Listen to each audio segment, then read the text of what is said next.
nombre es Yamina Silva Vidal. Yo soy ingeniera meteoróloga, doctora en ciencias físico-matemáticas.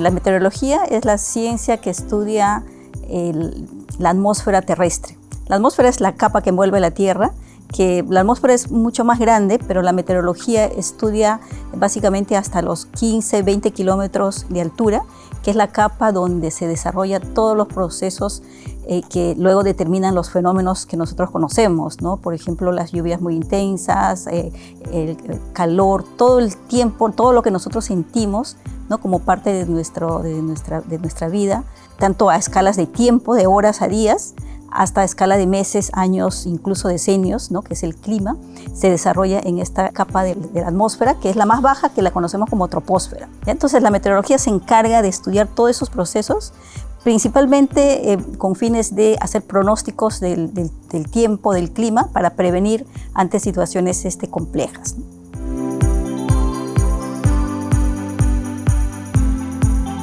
Bueno, yo nací en la selva de Huánuco, entonces, y viví ahí hasta los 12 años. Desde muy pequeña siempre me interesó primero ver las nubes, ¿no? Que las nubes se veían bonitas, blancas, a veces más oscuras, a veces llovía, a veces no llovía. Entonces quizás mi primer encuentro con la meteorología fue a través de la observación, que lo hice desde muy pequeña, y luego me empezó a interesar los fenómenos que ocurrían a partir de las lluvias, ¿no? Que muchas lluvias generaban deslizamientos, huaicos, ¿no? El río se desbordaba y usualmente pues en zonas rurales las carreteras se interrumpen por varios días, ¿no? Entonces, y esa situación me empezó a llamar la atención de que por qué ocurría, ¿no? Por qué, digamos, una lluvia no era igual que la otra. Entonces empecé a hacer mis observaciones meteorológicas sin saberlo. Desde muy pequeña, por ejemplo, podía identificar que si los vientos venían en determinada dirección, iba a llover, ¿no? Y eso lo observaba porque hay un árbol muy alto que tiene unas hojas muy grandes que cuando se voltean se vuelven blancas, ¿no? Entonces uno miraba así al paisaje y de pronto veía las hojas blancas de este árbol que se conoce como tacona y sabíamos que iba a llover, ¿no? Entonces, y luego, claro, eso ya entendiendo la física, que sí, realmente tiene que ver con la humedad del ambiente, ¿no? Con cómo cambian los vientos, etc. Entonces, eso fue digamos, durante mi infancia, ¿no? Durante mis primeros años, durante la primaria, que yo empecé a interesarme por estos fenómenos y tratar de querer entender estos procesos que ocurren, ¿no? Que determinan estas condiciones del tiempo.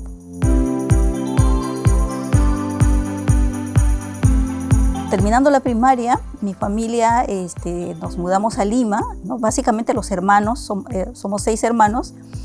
Mis padres decidieron pues, que teníamos que estudiar en Lima.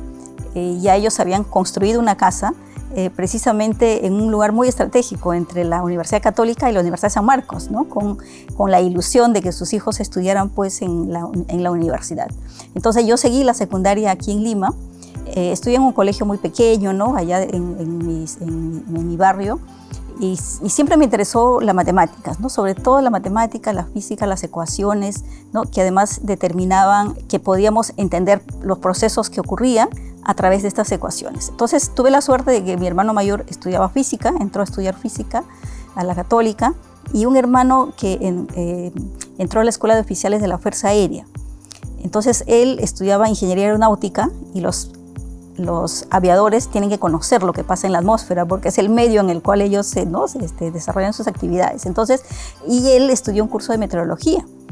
Entre sus apuntes, entre sus libros, yo encontré unos folletos de meteorología que justamente hablaban de las lluvias, de las nubes, de los vientos. En ese momento yo entendí que lo que a mí me interesaba, lo que siempre me había interesado de pequeña, se llamaba meteorología, ¿no? Pero no sabía que esa era una carrera. Hasta entonces yo sabía que eso era un curso, una parte de la ciencia, y que bueno, me empecé a interesar por eso, ¿no? Entonces esa fue durante mi secundaria, y luego termino los estudios secundarios, y cuando uno está en la búsqueda de a dónde postulo, qué postulo, qué estudio, entonces yo tuve la oportunidad de postular a las becas de INAVEC en ese tiempo, ahora PRONAVEC, a la Unión Soviética. Entonces, cuando yo voy a elegir la carrera, entre la lista de carreras que había en el documento que estábamos leyendo, encontré meteorología. Entonces yo apliqué a la beca a la carrera de meteorología, ¿no? Y así es como yo llegué a la Unión Soviética a estudiar meteorología, y solo después de muchos años, cuando alguien, un egresado de la Universidad Agraria llegó a la Unión Soviética, entendí de que había una carrera de meteorología aquí en el Perú, ¿no? Entonces yo me había ido bastante lejos para estudiar meteorología.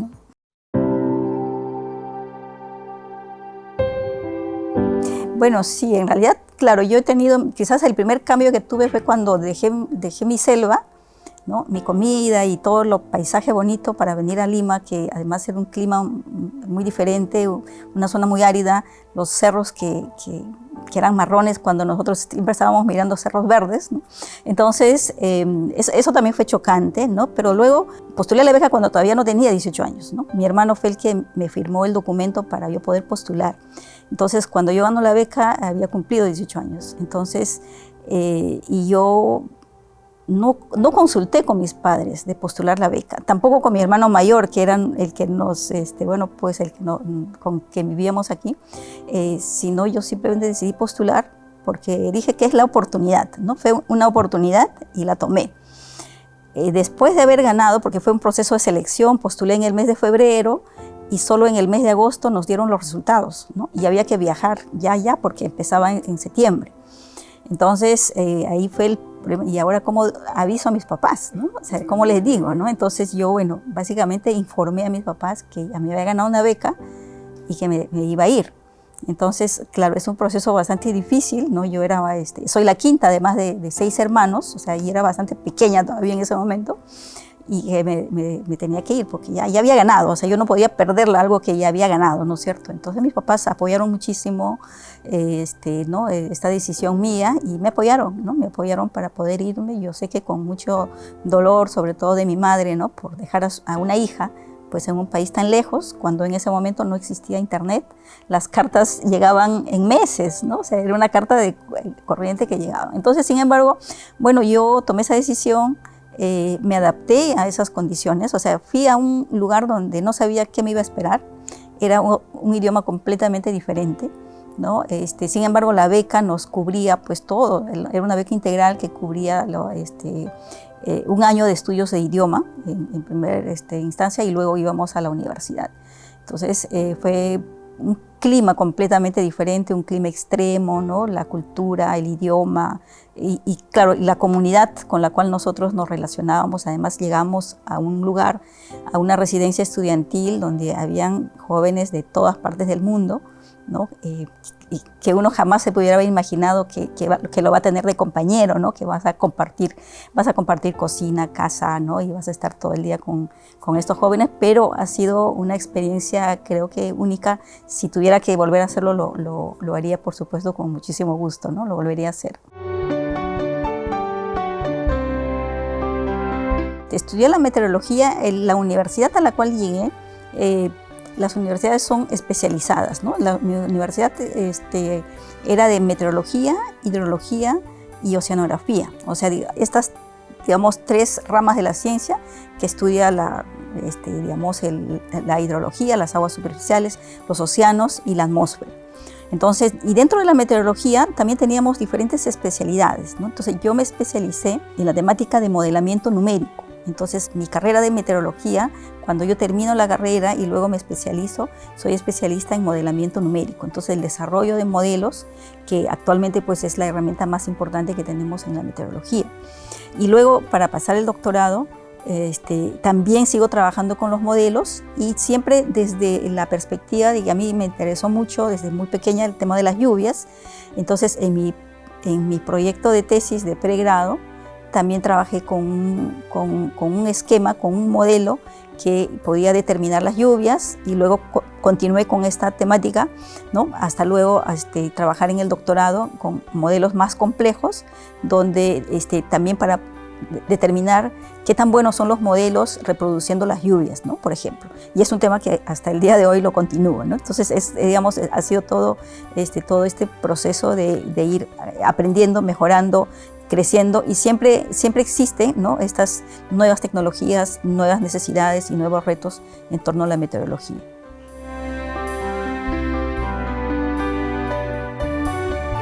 Bueno, efectivamente, como lo mencionas, ¿no? Es regresar a tu país, pero uno se siente completamente nuevo, ¿no? Y también solo, porque yo como estudié la carrera, el pregrado y el doctorado fuera, entonces aquí no tenía a mis colegas, ¿no? O sea, no tenía una comunidad con quien conversar, a dónde ir, ¿no? O sea, yo llegué y me presenté sola al servicio meteorológico, al CENAMI, y bueno, fui contratada, estuve 3 meses y en ese proceso encontré al Instituto Geofísico del Perú, que es donde estoy ahora, ¿no? Entonces creo que al final la vida nos arma un camino, ¿no? Y nosotros, si estamos en ese camino y aprovechamos las oportunidades que se nos presentan, ¿no? Y ahí va un mensaje muy claro para mis chicas, mis jóvenes, es que hay que estar siempre mirando las oportunidades que se nos presentan, ¿no? Y no dejarlas pasar. Yo cuando todavía estaba en el colegio, cuando estaba viviendo ya acá en Lima, ocurrió el niño del 82-83, ¿no? Que fue devastador. Bueno, digamos, para los más jóvenes no lo recuerdan, pero bueno, fue un niño devastador. Y cuando regresé, el 98, en febrero del 98, estábamos también ante un niño devastador, ¿no? Que fue muy, muy fuerte. Entonces, y mi tema de tesis y todo lo que yo me había preparado, justamente estaba vinculado a estos eventos, ¿no? Entonces, yo regreso sola, me presento ante el CENAMI, me contratan y luego entro al Instituto Geofísico, pero justamente dio la coyuntura de que a raíz del niño 97-98, en la fase de reconstrucción, con estos préstamos del Banco Mundial, hubo un proyecto que era para fortalecer la capacidad de pronóstico del niño, en el cual tenía un componente muy importante, tanto de fortalecimiento de capacidades como de modelamiento. Entonces yo llegué justo en esa etapa en la que el Instituto Geofísico del Perú había implementado un modelo, ¿no? Estaba en el proceso de implementación y luego vino el proyecto del Banco Mundial, que fue un proyecto grande en el cual pues, yo empecé a trabajar. Entonces, la parte que yo me había preparado, ¿no? de los modelos, de modelamiento, que antes de este evento, cuando yo había venido en algún momento de mis vacaciones, no era una prioridad para el servicio meteorológico. O sea, entonces, y yo prácticamente estaba decidida a no regresar porque no veía perspectivas de mi trabajo en el Perú, ¿no? Pero cuando llegué en el 98, en unas condiciones del niño, pues fue la gran oportunidad que yo tuve también de poder quedarme y aportar al país, ¿no? De lo cual, por supuesto, no me arrepiento, ¿no? Entonces creo que ha sido 2 momentos importantes en mi vida, ¿no? De elegir la carrera, luego regresar y poder aportar. Y bueno, y en ese proceso del aprendizaje, del conocimiento que yo tuve, también están los radares meteorológicos, que durante mis estudios yo tuve oportunidad de trabajar con datos, de conocer mucho más, de enterarme la utilidad que tenían estos instrumentos para el tema de la reducción de riesgo de desastres. Sin embargo, en el Perú pasaron muchos años, hasta después del Niño Costero 2017, donde empezamos con un proyecto en el IGP. Bueno, en el IGP empezamos un poco antes, ¿no? Intentando construir y tener estos radares, y que actualmente tenemos ya un radar construido y que está operando, ¿no? Entonces creo que todo este proceso de aprendizaje que tuve en mi carrera, al poder regresar a Perú, he tenido la oportunidad de aplicarlo, ¿no? Y de seguir dando este conocimiento que yo adquirí, pues irlo repotenciando y trabajando también con equipos que acá tengo, ¿no? Que son más los jóvenes, los estudiantes, las universidades.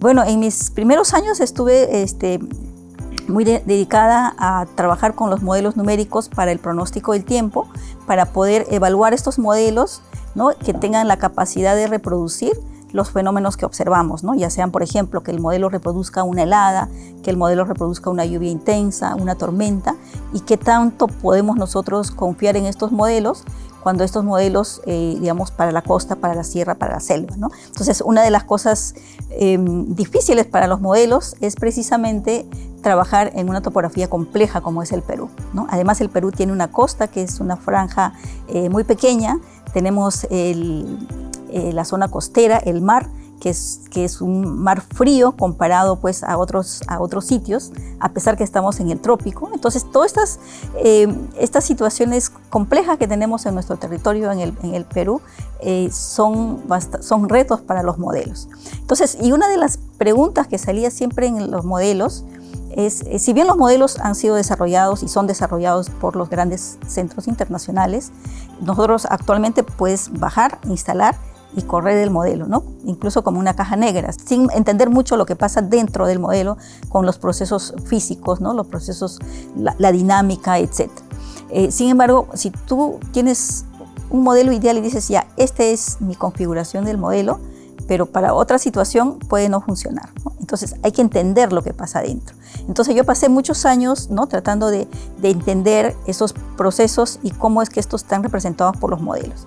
Sin embargo, si no tenemos datos observados, para nosotros validar eso y ver cuál es la realidad, vamos a pasar siempre, ¿no?, como un sueño, algo idealizado, que los modelos, que sí son las ecuaciones físicas, que son procesos reales que ocurren en la atmósfera, pero si no tenemos con qué comparar, sigue siendo modelado, ¿no? Entonces, para eso yo ya a partir del año 2011, 2012, empecé a trabajar en un proyecto, ¿no?, que iba a ser de largo plazo, que es de instrumentar, ¿no?, de poder tener instrumentos para generar datos de parámetros atmosféricos que nos permitan evaluar la capacidad de los modelos, que nos permitan evaluar los modelos. Si los modelos me dicen cómo es la estructura de la nube, ¿no?, la microfísica de las nubes, porque en una nube hay agua, hay hielo, ahí está el agua en diferentes formas, entonces yo tengo que ver cómo eso, si es que eso se está dando en la realidad. Entonces, para eso, en los últimos años, en la última década, realmente he venido trabajando en la implementación de un laboratorio que lo llamamos Laboratorio de Microfísica Atmosférica y Radiación, donde tenemos una serie de equipos para medir casi todos los parámetros que hay en la atmósfera, que nosotros lo vemos acá, pero que no sabemos qué cosa hay porque no podemos medirlo, entonces tenemos que medir. La física, me he especializado en física de la atmósfera. La física es algo que tenemos que medir, ¿no? Entonces tenemos que medir y luego eso tenemos que modelar. Entonces ese ha sido mi trabajo en los últimos años. He tenido diversos proyectos, ¿no?, en los cuales hemos tenido muchos jóvenes, estudiantes, tesistas que han desarrollado sus investigaciones, investigadores que hemos incorporado al Perú, que hemos traído del extranjero, también para desarrollar esta línea de investigación. Entonces actualmente estamos trabajando, el IGP ha construido un radar meteorológico que nos permite evaluar, ¿no?, toda la estructura interna de la nube, es como hacerle una tomografía a la nube para saber todo lo que está pasando a nivel microscópico, ¿no?, todas las pequeñas gotitas de la nube. Y con este equipo lo que estamos haciendo ahorita es desarrollar herramientas innovadoras que nos apoyen a gestionar los riesgos de desastres ante situaciones de lluvias muy intensas, ¿no? Actualmente estamos en colaboración con el CENAMI desarrollando un proyecto que tiene que ver también con el modelado de la inundación pluvial para Piura, porque nosotros tenemos las lluvias, tenemos los modelos que te generan lluvias, pero lo que queremos saber es que si esa lluvia va a generar inundación o si esa lluvia puede generar un huaico, ¿no?, que es el que afecta a la población, ¿no? Entonces mis investigaciones en los últimos años pues están muy enfocados en lo que es la gestión de riesgo de desastres.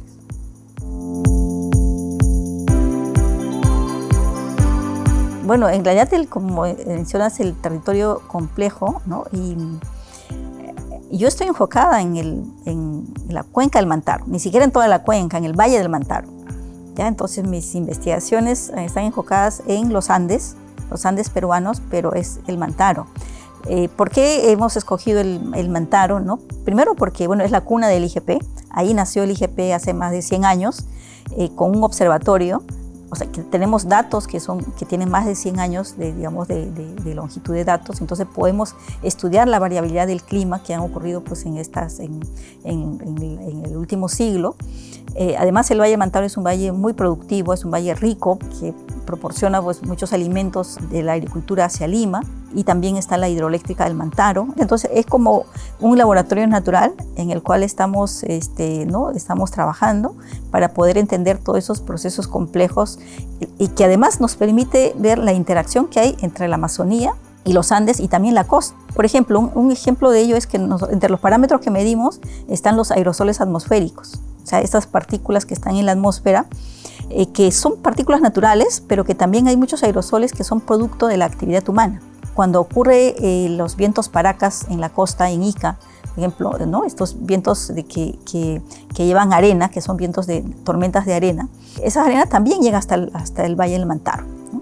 Entonces también podemos encontrar en las partículas arena que viene del Sahara, por ejemplo, ¿no? de zonas muy lejanas, o lo que ocurre con los incendios forestales en la Amazonía.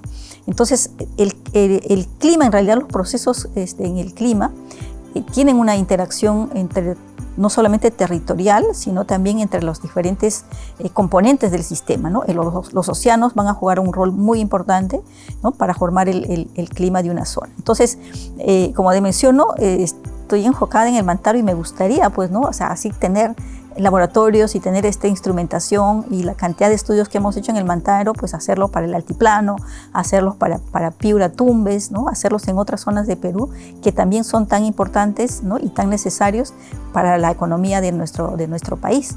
Pero bueno, el país es amplio y lo que buscamos ahorita es también trabajar un trabajo coordinado con las universidades, ¿no? A través de los convenios, para poder, a través de las universidades, también generar este tipo de esfuerzos, ¿no? Y que se multipliquen y que podamos tener más información, más data para poder hacer más estudios.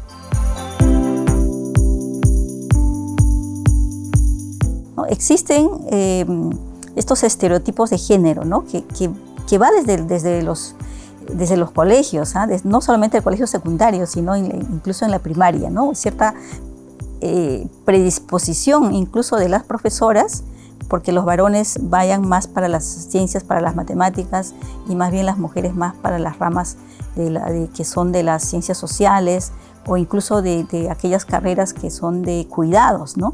Entonces, las mujeres quizás hemos entrado poco en estas carreras. Primero porque no conocemos mucho, no sabemos mucho a qué se dedican estas carreras y por otro lado también porque hay cierta estigmatización, ¿no? De que estas carreras son para los hombres, ¿no? Pueden ser las carreras que son, por ejemplo, de ingeniería de minas, ¿no? De metalurgia, mecánica, ¿no? Que se cree que son carreras muy difíciles o que las mujeres no pueden entrar a ese ramo, ¿no? Sin embargo, digamos, no hay ninguna distinción, ¿no? entre la capacidad que tenemos las mujeres y las capacidades de los varones, ¿no? Creo que ambos tenemos las mismas capacidades, incluso las habilidades. Estas cosas que tienen que ver, ¿no? Desde nuestra concepción social, o sea, tienen que ir cambiando, ¿no? Y creo que a través de los jóvenes, ahora de nuestros hijos, nosotros tenemos que ir cambiando eso, ¿no? Creo que es muy interesante, en la carrera científica nos permite, ¿no? Tenemos una línea de carrera y tenemos una parte importante en nuestra carrera que es precisamente la formación de los nuevos científicos, quienes nos van a reemplazar posteriormente, ¿no? Y ese trabajo con los jóvenes, como mencioné, por muchos años en mi equipo yo era la única mujer, ¿no? No lograba incorporar mujeres.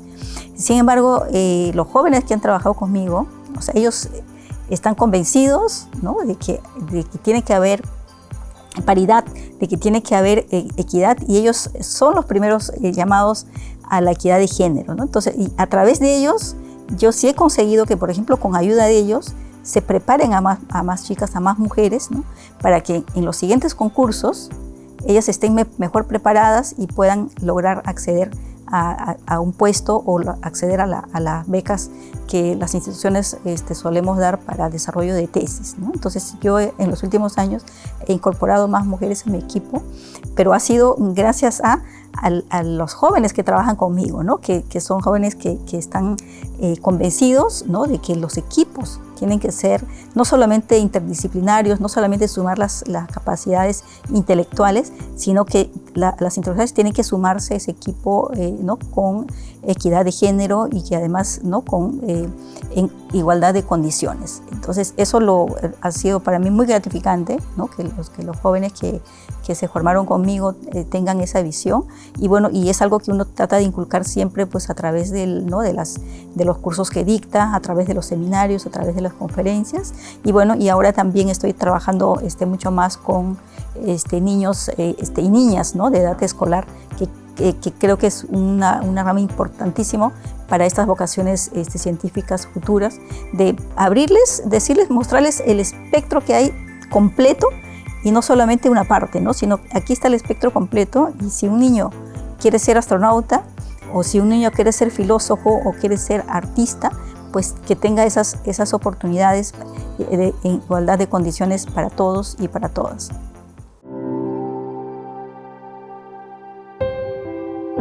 Bueno, y yo quisiera referirme a las niñas principalmente, ¿no? Si ustedes tienen un sueño, ustedes tienen una inquietud, ¿no? Pues trabajen para lograr su sueño, ¿no? El sueño no se logra de la noche a la mañana, ¿no? Sino se logra con un trabajo constante, con una búsqueda constante de oportunidades también, y conversen con sus padres que lo que ustedes desean, ¿no? Lo que ustedes quieren ser, la carrera que ustedes elijan, pues es lo que ustedes desean.